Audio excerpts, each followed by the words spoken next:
Limp, the body of Gorister hung from the pink pallet, unsupported, hanging high above us in the computer chamber.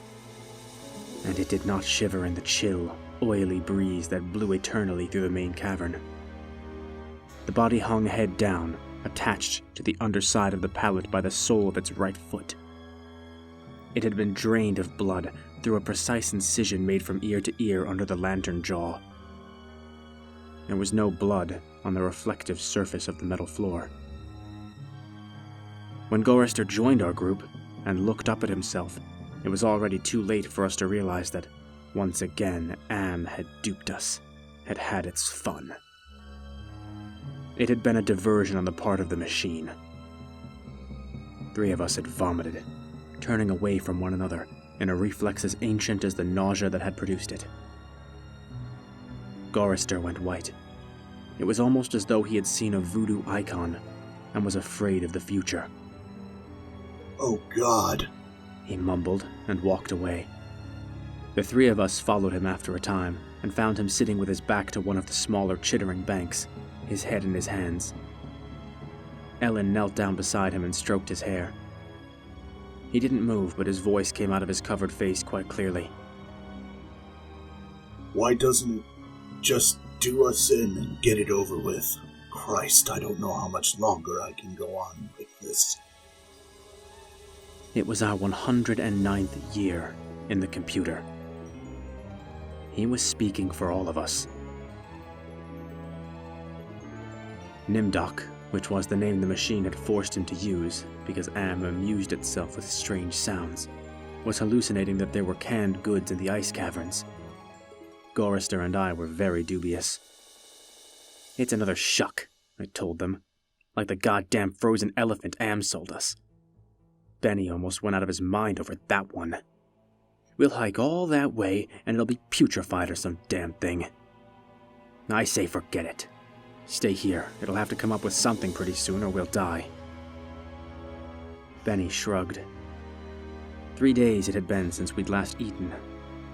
Worms. Thick. Ropey. Nimdok was no more certain. He knew there was the chance, but he was getting thin. It couldn't be any worse there than here. Colder, but that didn't matter much. Hot, cold, hail, lava, boils, or locusts. It never mattered. The machine masturbated, and we had to take it or die. Ellen decided us. "I've got to have something, Ted. Maybe there'll be some Barlet pears or peaches. Please, Ted, let's try it." I gave in easily. What the hell? Mattered not at all. Ellen was grateful, though. She took me twice out of turn. Even that had ceased to matter. And she never came, so why bother? But the machine giggled every time we did it. Loud, up there, back there, all around us, he snickered. It snickered. Most of the time I thought of Am as it, without a soul. But the rest of the time I thought of it as him, in the masculine, the paternal, the patriarchal, for he is a jealous people. Him. It. God as Daddy the Deranged. We left on a Thursday. The machine always kept us up to date on the date. The passage of time was important. Not to us, sure as hell, but to him. It. Am. Thursday. Thanks. Nimdok and Gorister carried Ellen for a while, their hands locked to their own and each other's wrists, a seat. Benny and I walked before and after, just to make sure that if anything happened, it would catch one of us and at least Ellen would be safe. Fat chance, safe. Didn't matter. It was only 100 miles or so to the ice caverns, and the second day, when we were lying out under the blistering sun thing he had materialized, he sent down some manna. Tasted like boiled boar urine. We ate it. On the third day, we passed through a valley of obsolescence, filled with rusting carcasses of ancient computer banks. Am had been as ruthless with its own life as with ours. It was a mark of his personality. It strove for perfection. Whether it was a matter of killing off unproductive elements in his own world-filling bulk, or perfecting methods for torturing us, Am was as thorough as those who had invented him, now long since gone to dust, could ever have hoped. There was light filtering down from above, and we realized we must be very near the surface, but we didn't try to crawl up to see. There was virtually nothing out there. Had been nothing that could be considered anything for over 100 years. Only the blasted skin of what had once been the home of billions. Now there were only 5 of us, down here inside, alone with Am. I heard Ellen saying frantically, No, Benny, don't. Come on. Benny, please, don't. And then I realized I had been hearing Benny murmuring under his breath for several minutes. He was saying, I'm gonna get out. I'm gonna get out. Over and over. His monkey-like face was crumbled up in an expression of beatific delight and sadness, all at the same time. The radiation scars Am had given him during the festival were drawn down into a mass of pink-white puckerings, and his features seemed to work independently of one another. Perhaps Benny was the luckiest of the 5 of us. He had gone stark, staring mad many years before. But even though we could call Am any damned thing we liked, could think the foulest thoughts of fused memory banks and corroded base plates, of burned-out circuits and shattered control bubbles, the machine would not tolerate our trying to escape. Benny leaped away from me as I made a grab for him. He scrambled up the face of a smaller memory cube, tilted on its side and filled with rotted components. He squatted there for a moment, looking like the chimpanzee Am had intended him to resemble. Then he leaped high, caught a trailing beam of pitted and corroded metal, and went up it, hand over hand like an animal, till he was on a girdered ledge 20 feet above us. Oh, Ted! Nimdoc, please! Help him! Get him down before... She cut off. Tears began to stand in her eyes. She moved her hands aimlessly. It was too late. None of us wanted to be near him when whatever was going to happen happened. And besides, we all saw through her concern. When Am had altered Benny, during the machine's utterly irrational, hysterical phase, it was not merely Benny's face the computer had made like a giant ape's. He was big in the privates. She loved that. She serviced us as a matter of course, but she loved it from him. Oh, Ellen, pedestal Ellen, pristine, pure Ellen, oh, Ellen the clean. Scum filth. Gorister slapped her. She slumped down, staring up at poor, loony Benny, and she cried. It was her big defense crying. We had gotten used to it 75 years earlier. Gorister kicked her in the side. Then the sound began.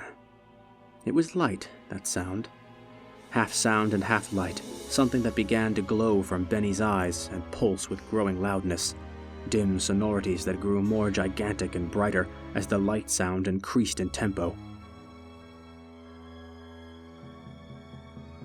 It must have been painful, and the pain must have been increasing with the boldness of the light, the rising volume of the sound, for Benny began to mew like a wounded animal. At first softly, when the light was dim and the sound was muted, then louder as his shoulders hunched together, his back humped as though he was trying to get away from it. His hands folded across his chest like a chipmunk's, his head tilted to the side. The sad little monkey face pinched in anguish. Then he began to howl, as the sound coming from his eyes grew louder. Louder and louder. I slapped the sides of my head with my hands, but I couldn't shut it out. It cut through easily. The pain shivered through my flesh like tinfoil on a tooth, and Benny was suddenly pulled erect. On the girder he stood up, jerked to his feet like a puppet. The light was now pulsing out of his eyes in 2 great round beams. The sound crawled up and up some incomprehensible scale, and then he fell forward, straight down and hit the plate steel floor with a crash.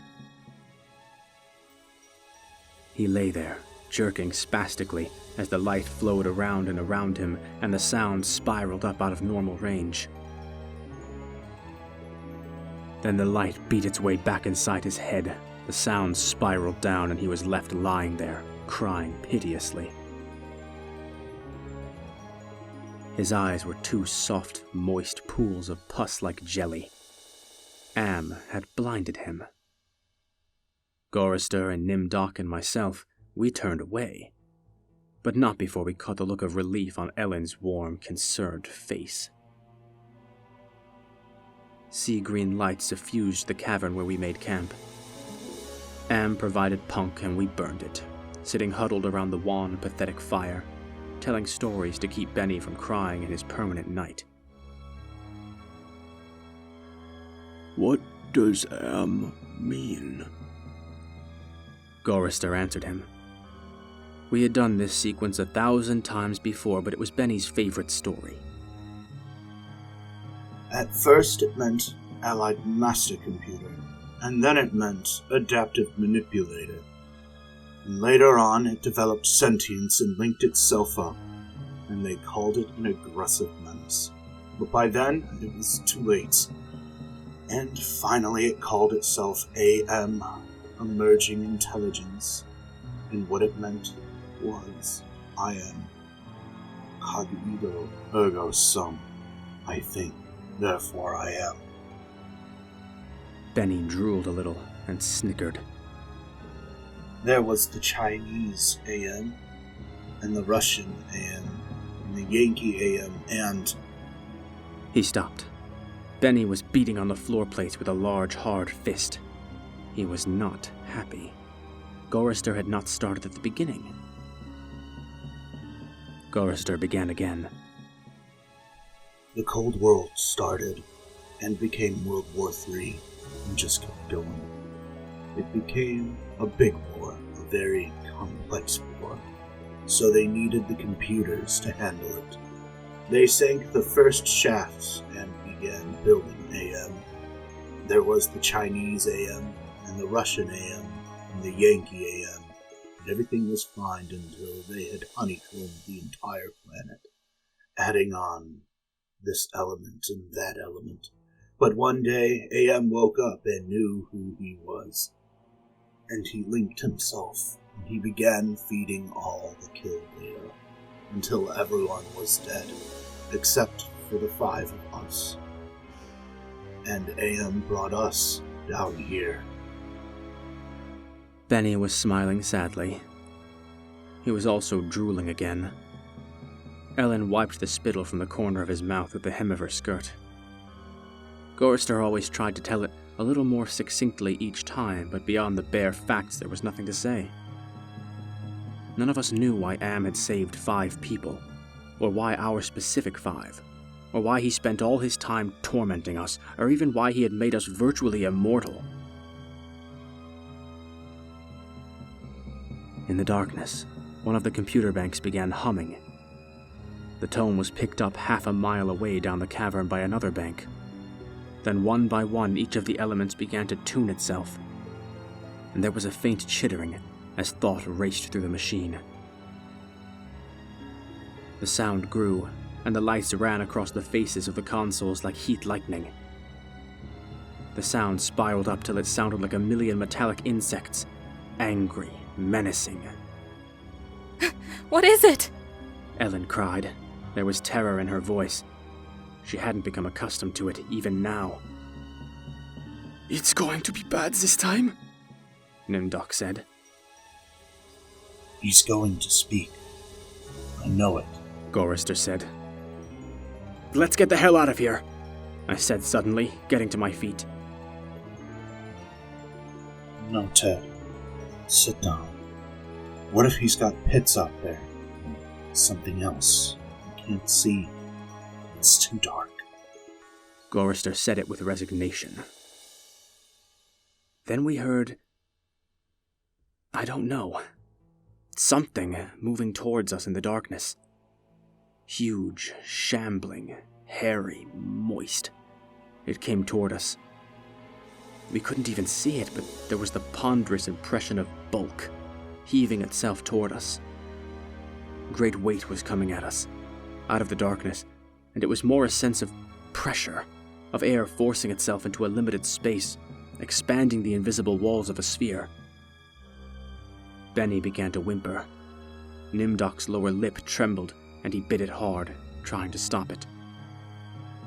Ellen slid across the metal floor to Gorister and huddled into him. There was the smell of matted, wet fur in the cavern. There was the smell of charred wood. There was the smell of dusty velvet. There was the smell of rotting orchids. There was the smell of sour milk. There was the smell of sulfur, of rancid butter, of oil slick, of grease, of chalk dust, of human scalps. Am was keying us. He was tickling us. There was the smell of... I heard myself shriek, and the hinges of my jaws ached. I scuttled across the floor, across the cold metal with its endless lines of rivets, on my hands and knees, the smell gagging me, filling my head with a thunderous pain that sent me away in horror. I fled like a cockroach, across the floor and out into the darkness. That something moving inexorably after me. The others were still back there, gathered around the firelight, laughing, their hysterical choir of insane giggles rising up into the darkness like thick, many-colored wood smoke. I went away quickly and hid.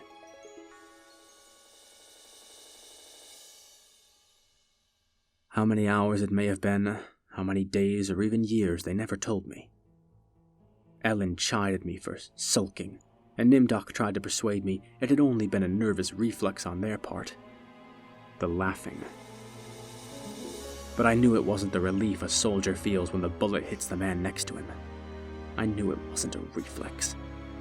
They hated me. They were surely against me. And Am could even sense this hatred, and made it worse for me because of the depth of their hatred. We had been kept alive, rejuvenated, made to remain constantly at the age we had been when Am had brought us below, and they hated me because I was the youngest, and the one Am had affected least of all. I knew. God, how I knew. The bastards. And that dirty bitch, Ellen. Benny had been a brilliant theorist, a college professor. Now he was little more than a semi-human, semi-simian. He had been handsome, the machine had ruined that. He had been lucid, the machine had driven him mad. He had been gay, and the machine had given him an organ fit for a horse. Am had done a job on Benny. Gorister had been a worrier. He was a Connie, a conscientious objector. He was a peace marcher. He was a planner, a doer, a looker ahead. Am had turned him into a shoulder shrugger. Had made him a little dead in his concern. Am had robbed him. Nimdok went off in the darkness by himself for long times. I don't know what it was he did out there. Am never let us know. But whatever it was, Nimdok always came back white, drained of blood, shaken. Shaking. Am had hit him hard in a special way, even if we didn't know quite how. And Ellen. That douchebag. Am had left her alone, had made her more of a slut than she had ever been. All her talk of sweetness and light, all her memories of true love, all the lies she wanted us to believe, that she had been a virgin only twice removed before Am grabbed her and brought her down here with us. No. Am had given her pleasure, even if she said it wasn't nice to do. I was the only one still sane and whole. Really? Am had not tampered with my mind, not at all. I only had to suffer what he visited down on us. All the delusions, all the nightmares, the torments. But those scum, all four of them, they were lined and arrayed against me. If I hadn't had to stand them off all the time, be on my guard against them all the time, I might have found it easier to combat Am. at which point it passed, and I began crying. Oh, Jesus, sweet Jesus. If there ever was a Jesus, and if there is a God, please, please, please let us out of here or kill us. Because at that moment I think I realized completely, so that I was able to verbalize it. Am was intent on keeping us in his belly forever, twisting and torturing us forever. The machine hated us as no sentient creature had ever hated before, and we were helpless.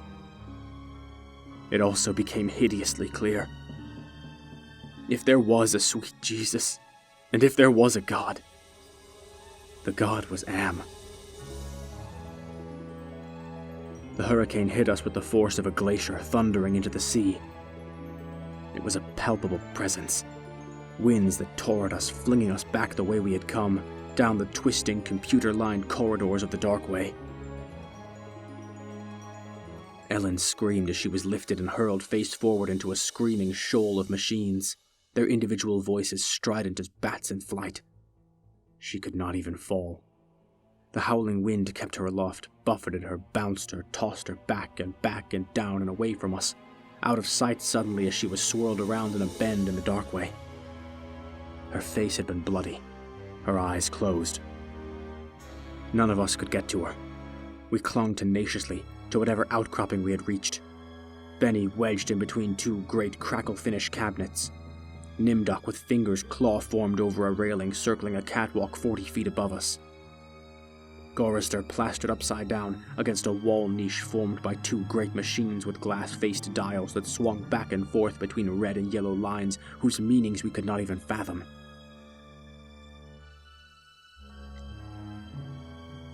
Sliding across the deck plates, the tips of my fingers had been ripped away. I was trembling, shuddering, rocking as the wind beat at me, whipped at me, screamed down of nowhere at me, and pulled me free from one sliver-thin opening in the plates to the next. My mind was a roiling, tinkling, chittering softness of brain parts that expanded and contracted in quivering frenzy. The wind was the scream of a great mad bird as it flapped its immense wings. And then we were all lifted and hurled away from there, down, back the way we had come, around a bend, into a dark way we had never explored, over terrain that was ruined and filled with broken glass and rotting cables and rusted metal, and far away, farther than any of us had ever been. Trailing along miles behind Ellen, I could see her every now and then, crashing into metal walls and surging on, with all of us screaming in the freezing, thunderous hurricane wind that would never end.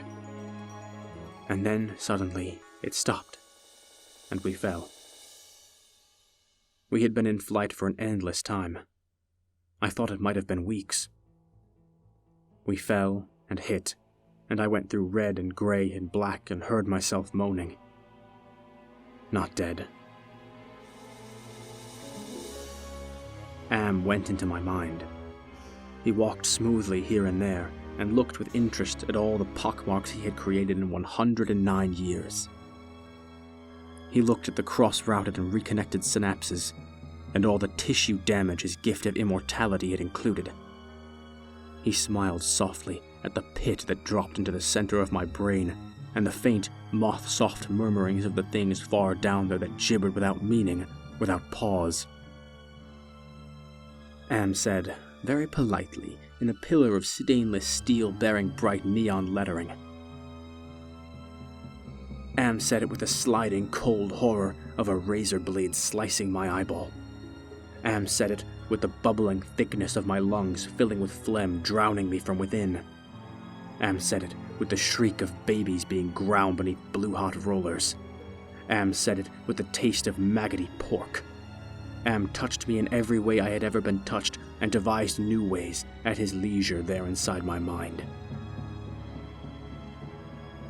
All to bring me to full realization of why it had done this to the five of us, why it had saved us for himself. We had given Am sentience. Inadvertently, of course, but sentience nonetheless. But it had been trapped. Am wasn't God, he was a machine. We had created him to think, but there was nothing it could do with that creativity. In rage and frenzy, the machine had killed the human race, almost all of us, and still it was trapped. Am could not wander. Am could not wonder. Am could not belong. He could merely be. And so, with the innate loathing that all machines had always held for the weak, soft creatures who had built them, he had sought revenge. And in his paranoia, he had decided to reprieve 5 of us for a personal, everlasting punishment that would never serve to diminish his hatred, that would merely keep him reminded, amused, proficient at hating man. Immortal, trapped, subject to any torment he could devise for us from the limitless miracles at his command. He would never let us go. We were his belly slaves. We were all he had to do with his forever time. We would be forever with him, with the cavern-filling bulk of the creature machine, with the all-mind, soulless world he had become. He was Earth, and we were the fruit of that Earth, and though he had eaten us, he would never digest us. We could not die. We had tried it. We had attempted suicide, 1 or 2 of us had, but Am had stopped us. I suppose we had wanted to be stopped. Don't ask why. I never did. More than 1,000,000 times a day. Perhaps once we might be able to sneak a death past him. Immortal, yes, but not indestructible. I saw that when Am withdrew from my mind and allowed me the exquisite ugliness of returning to consciousness with the feeling of that burning neon pillar still rammed deep into the soft gray brain matter. He withdrew, murmuring, "To hell with you," and added brightly, "But then, you're there, aren't you?" The hurricane had, indeed, precisely been caused by a great mad bird as it flapped its immense wings. We had been traveling for close to a month, and Am had allowed passages to open to us only sufficient to lead us up there, directly under the North Pole, where it had nightmared the creature for our torment. What whole cloth had he employed to create such a beast? Where had he gotten the concept? From our minds? From his knowledge of everything that had ever been on this planet he now infested and ruled? From Norse mythology, it had sprung, this eagle, this carrion bird, this rock, this Hurgelmir, the wind creature, Huracan incarnate. Gigantic. The words immense, monstrous, grotesque, massive, swollen, overpowering, beyond description. There on a mound rising above us, the bird of winds heaved with its own irregular breathing, its snake neck arching up into the gloom beneath the North Pole, supporting a head as large as a Tudor mansion. A beak that opened slowly as the jaws of the most monstrous crocodile ever conceived. Sensuously, ridges of tufted flesh puckered about 2 evil eyes, as cold as the view down into the glacial crevasse. Ice blue and somehow moving liquidly. It heaved once more and lifted its great sweat-colored wings in a movement that was certainly a shrug. Then it settled and slept. Talons, fangs, nails, blades. It slept. Am appeared to us as a burning bush and said we could kill the hurricane bird if we wanted to eat. We had not eaten in a very long time, but even so Gorister merely shrugged. Benny began to shiver and he drooled and Ellen held him. "Ted, I'm hungry," she said. I smiled at her. I was trying to be reassuring, but it was as phony as Nimdok's bravado. "Give us weapons!" he demanded. The burning bush vanished and there were 2 crude sets of bows and arrows and a water pistol lying on the cold deck plates. I picked up a set. Useless. Nimdok swallowed heavily. We turned and started the long way back. The hurricane bird had blown us about for a length of time we could not conceive. Most of that time we had been unconscious, but we had not eaten. A month, on the march to the bird itself, without food. Now how much longer to find our way to the ice caverns and the promised canned goods?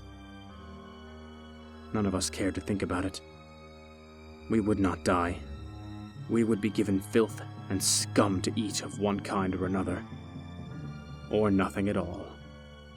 Am would keep our bodies alive somehow. In pain, in agony. The birds slept back there, for how long it didn't matter. When Am was tired of its being there, it would vanish. But all that meat, all that tender meat. As we walked, the lunatic laugh of a fat woman rang high and around us in the computer chambers that led endlessly nowhere. It was not Ellen's laugh. She was not fat, and I had not heard her laugh for 109 years.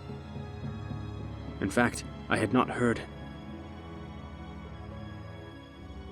We walked. I was hungry.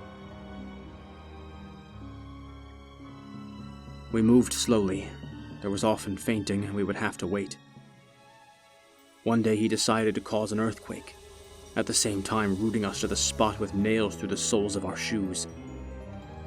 Ellen and Nimdok were both caught when a fissure shot its lightning bolt opening across the floor plates. They disappeared and were gone. When the earthquake was over, we continued on our way, Benny, Gorister, and myself. Ellen and Nimdok were returned to us later that night, which abruptly became a day, as the heavenly legion bore them to us with a celestial chorus singing "Go Down, Moses." The archangels circled several times and then dropped the hideously mangled bodies. We kept walking, and a while later Ellen and Nimdok fell in behind us. They were no worse for wear. But now Ellen walked with a limp. Am had left her that. It was a long trip to the ice caverns to find the canned food. Ellen kept talking about Bing cherries and Hawaiian fruit cocktail. I tried not to think about it. The hunger was something that had come to life even as Am had come to life. It was alive in my belly, even as we were in the belly of the earth, and Am wanted this similarity known to us. So he heightened the hunger. There is no way to describe the pains that not having eaten for months brought us. And yet we were kept alive. Stomachs that were merely cauldrons of acid, bubbling, foaming, always shooting spears of sliver-thin pain into our chests. It was the pain of the terminal ulcer, terminal cancer, terminal paresis. It was unending pain. And we passed through the cavern of rats. And we passed through the bath of boiling steam. And we passed through the country of the blind. And we passed through the slough of despond. And we passed through the vale of tears. And we came finally to the ice caverns. Horizonless, thousands of miles in which the ice had formed in blue and silver flashes where novas lived in the glass.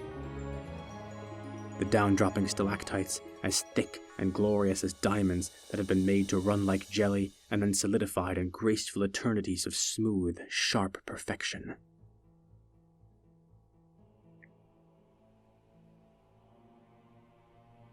We saw the stack of canned goods, and we tried to run to them. We fell in the snow, and we got up and went on, and Benny shoved us away and went at them, and pawed them and gummed them and gnawed at them, but he could not open them. Am had not given us a tool to open the cans. Benny grabbed a 3-quart can of guava shells and began to batter it against the ice bank.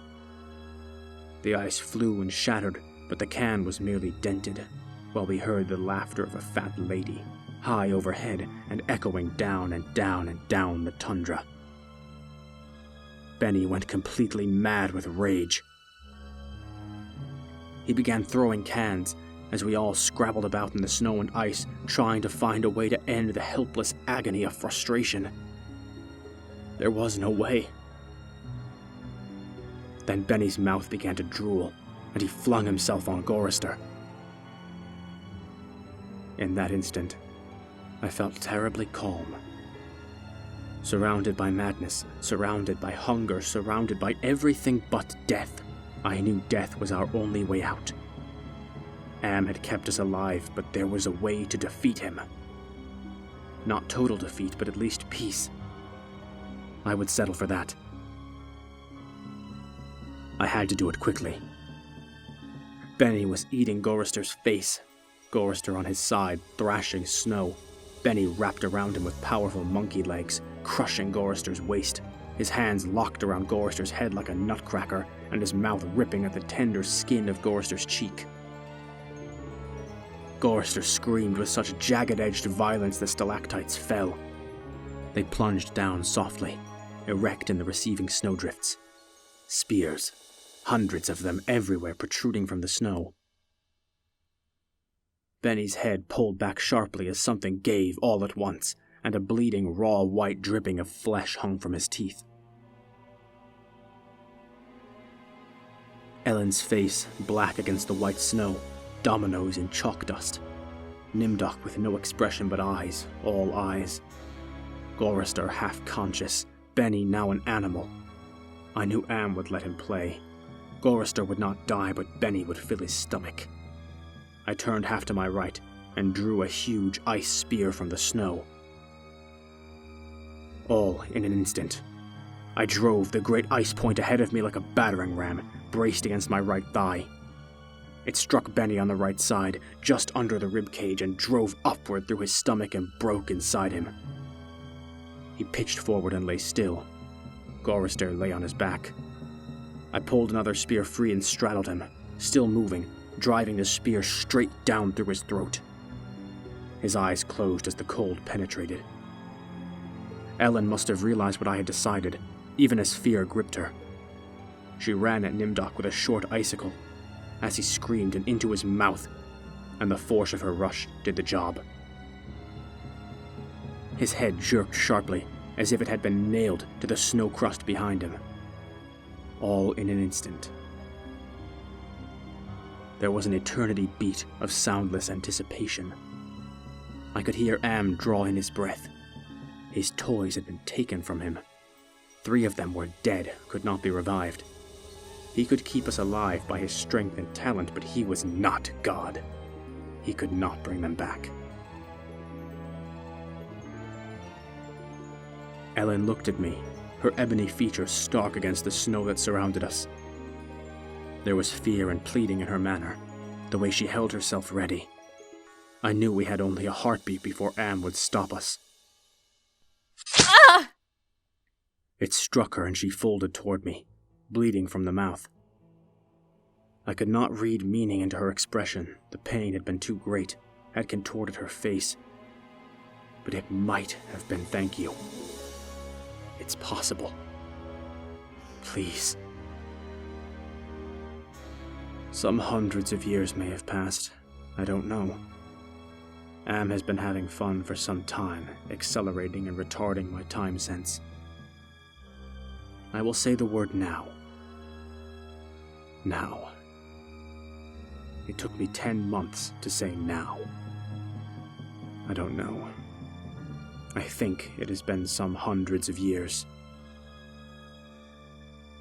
He was furious. He wouldn't let me bury them. It didn't matter. There was no way to dig up the deck plates. He dried up the snow. He brought the night. He roared and sent locusts. It didn't do a thing. They stayed dead. I'd had him. He was furious. I had thought Am hated me before. I was wrong. It was not even a shadow of the hate he now slavered from every printed circuit. He made certain I would suffer eternally and could not do myself in. He left my mind intact. I can dream, I can wonder, I can lament. I remember all 4 of them. I wish... Well, it doesn't make any sense. I know I saved them. I know I saved them from what has happened to me, but still I cannot forget killing them.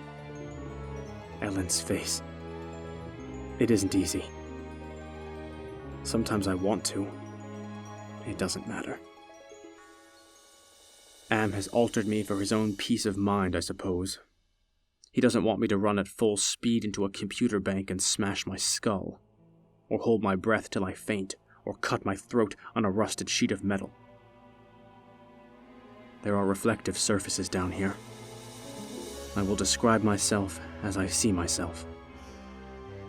I am a great, soft jelly thing, smoothly rounded with no mouth, with pulsing white holes filled by fog where my eyes used to be. Rubbery appendages that were once my arms, bulks rounding down into legless humps of soft, slippery matter. I leave a moist trail when I move.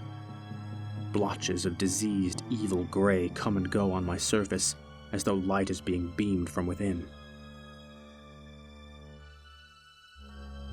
Outwardly, dumbly I shamble about, a thing that could never have been known as human, a thing whose shape is so alien a travesty that humanity becomes more obscene for the vague resemblance. Inwardly, alone, here, living under the land, under the sea, in the belly of Am, whom we created because our time was badly spent and we must have known unconsciously that he could do it better. At least the 4 of them are safe at last. Am will be all the madder for that. It makes me a little happier. And yet, Am has won. Simply. He has taken his revenge. I have no mouth. And I must scream.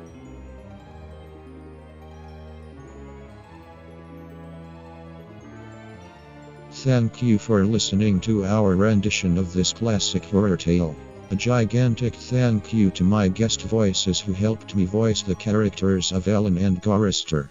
Many of you will remember Brion as the writer of nearly all my Warhammer 40k content. Well, now he's taking a crack at voice work, so thanks man for guesting here on this woeful tale.